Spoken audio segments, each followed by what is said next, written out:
പാടാം നമുക്കു പാടാം വീണ്ടും ഒരു പ്രേമഗാനം. നമുക്ക് വീണ്ടും പാടാം. പാട്ടിൽ തുടക്കം കുറിക്കാം. 2026 മാർച്ച് 1-ാം തീയതി ഇളനാട് ചിന്നുമിന്നു കോംപ്ലക്സിൽ തുടങ്ങുന്ന ഒരു സംഭവം.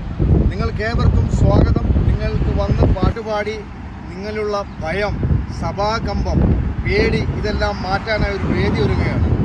അപ്പോൾ അവിടെ വന്ന് നിങ്ങൾക്ക് പാടാം. ഒരു പൈസയുടെ ചിലവില്ല, ആരെയും ഭയപ്പെടേണ്ട. നമ്മളൊരു കുടുംബത്തെ പോലെ നമുക്ക് പാടി ഉല്ലസിക്കാം. അപ്പോൾ വരുവിൻ, മറക്കാതെ വന്ന് ജോയിൻ ചെയ്യുക. താല്പര്യമുള്ളവർ അടിയിൽ കൊടുത്തിരിക്കുന്ന നമ്പറുമായി ബന്ധപ്പെടുക. ഓക്കെ, പാടാം നമുക്ക് പാടാം.